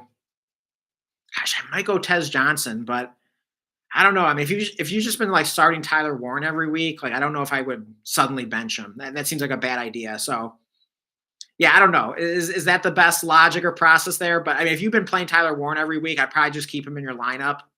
Um, but in a vacuum, I would say like maybe Tez Johnson has the highest floor, just between like he's been good lately and the matchup's good. I don't know. It could be too easy. You know what? I'm just gonna say Tyler Warren. I'm just gonna say Tyler Warren no matter what. We're not gonna overthink it. All right, and then Iman says more chances for Lions to take away the ball as well. Um, wait, why are they gonna have more chances? And you say David Montgomery. Oh, DAM is David Montgomery. Okay. I have never seen that abbreviation before for David Montgomery. So yeah, that's a new one. But yeah, thank you for clarifying. Um, okay, so you were asking earlier, should you start David Montgomery? So what was your other option then? Um, because I mean, you're not going to bench Christian McCaffrey, right? So yeah, I mean, if it's between Christian McCaffrey and David Montgomery, I mean, you're starting Christian McCaffrey. So yeah, if that's the decision, do not overthink it. Just start Christian McCaffrey. Yeah, I mean, he is not a guy you can bench. I mean, he's been unreal. And then Iman says, I said Romeo earlier. I mean Rome. Okay. So, oh, okay. Yeah, because is that when you were talking about the bad weather, Iman? Um, okay. So are you saying it's going to be bad weather in the Bears Giants game? So, okay. Yeah, that game's in Chicago. I mean, let me pull up the weather report just for fun. Let's look into that and see how much of a factor that might be for that game because I've been talking about that as potentially a really fun, high scoring game that you want to start players in. So bad weather would definitely put at least a little bit of a damper on it. So let's check out the weather in Chicago. Okay, so winter storm warning. Not exactly what you want to hear. Let's see. These conditions are expected by 9 p.m. Central Time Sunday. Okay, well, hey, I mean that's probably good news because I mean the game's at noon Central. I mean, sometimes weather can come early though, so I mean, you never know. It still makes you a little nervous. Let's look at like the hourly forecast. Sorry, I can't show this to you guys, but looks like it's Okay, it looks like it's raining right now in Chicago. I'm looking at the hourly. Okay, it looks like rain's expected to stop at like 7 a.m. And then it's showing like windy from that point until pretty much until like 11 p.m. where they start showing like snow, 40% chance of snow, and then it like starts going up. Okay, so looks a little dicey, potentially, but at the same time, if the forecast holds true, I think probably wind is the only thing they're going to be dealing with. So they probably won't be dealing with the snow. I mean, the wind could be a factor though. I mean, I think you said it was supposed to be like 30-mile-per-hour winds. I would have to look that up to verify, but I mean, just sort of taking your word on that. I mean, it's not what you want to see, but I wouldn't overthink it. I mean, weather's wrong all the time. A lot of times, like, just news and everything and weathermen, like they make a big deal about the weather and they exaggerate things because it gets more people to like tune in and watch and everything, I'm sure. Um, but a lot of times it just gets like overblown. So I mean, it's hard to know for sure. Like, hey, like, could it be legitimate this time? Like, could it end up being like horrible weather that affects the game? Like, yes, like that's a possibility.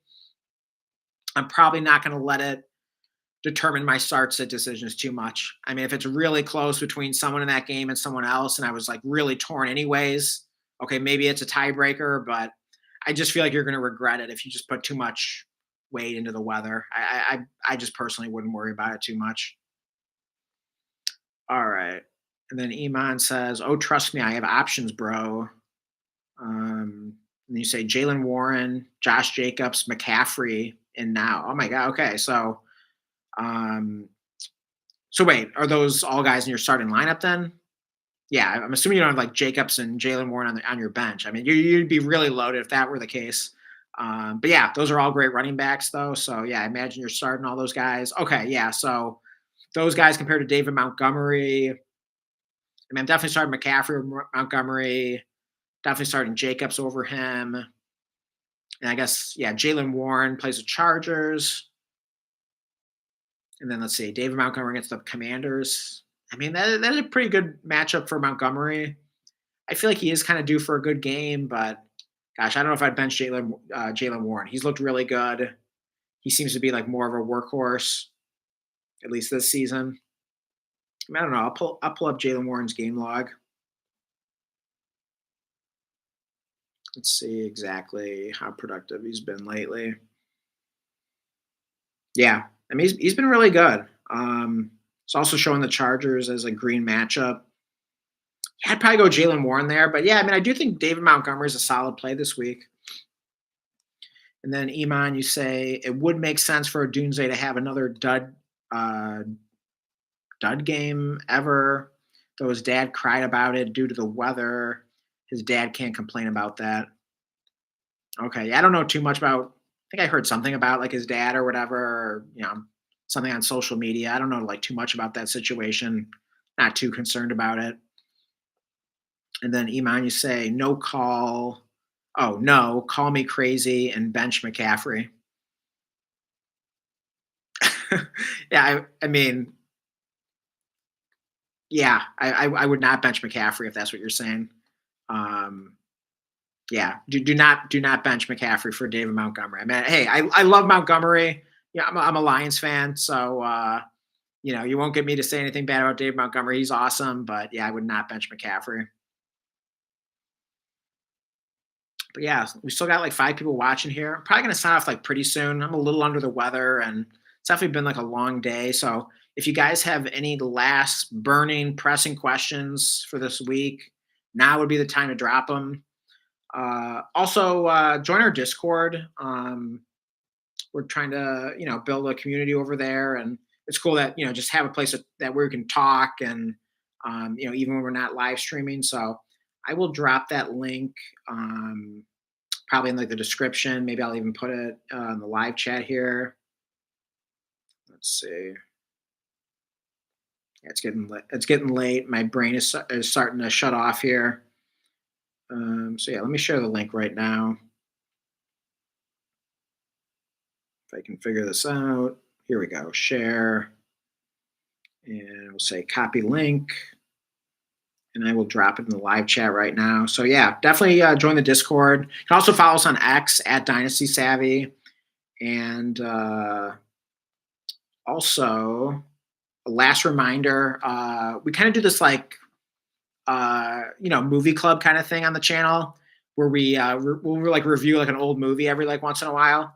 So this coming Wednesday at the end of the stream, we are reviewing Glengarry Glen Ross, which is a really funny movie from like the early '90s. It's got like an all-star cast. So yeah, if you want to watch that, we'll be reviewing it at the end of Wednesday's stream. Definitely highly recommend the movie. And yeah, definitely drop us a like on your way out. And I'll see if there are any last questions here that I'll answer before tuning out here. Oh, yeah, let me drop the Discord link, though, real quick. All right, here, put it in the chat right now. Paste. Okay, boom, there we go. All right, yeah, I just dropped the Discord link in the live chat. I'll also put in the description as soon as the stream ends. But yeah, definitely join us over there. Nice little community we're creating, and yeah, so would love for everyone to be a part of it. It's free. It's completely free, of course. So yeah, definitely check that out. But yeah, if you have any further sick questions that I'm not able to answer on stream, you can always drop them in the Discord. A lot of smart people over there. But yeah, let's see if there are any last questions here that I can answer before signing off. Let's see. Oh, and then Iman asks, "Are you a Packers fan?" No, I'm definitely a Lions fan. Been a lifelong Lions fan. So yeah, it hasn't always been the best journey, but hey, I mean it's been pretty good the past few years. And man, I would love to see them win a Super Bowl. So hopefully they're able to do it in kind of this current era that they have going here. Because yeah, I mean it's definitely been, in spite of some of the playoff disappointments, it's definitely been a fun time to be a Lions fan. I mean, at least especially relative to all those bad years. I mean, I remember the year they went 0-16. So I mean, I've seen the lowest of lows. So I definitely appreciate how good the Lions are these days. And then okay, we have Karmer. Looks like a new name. Welcome to the channel. You ask Herbert or May. Okay. I mean, yeah, both really good QBs this year. Definitely a tough decision there. Let's see if we can kind of maybe use the matchup as a tiebreaker. All right. So Justin Herbert plays the Steelers. Seems like a pretty good matchup this year. The Chargers are at home.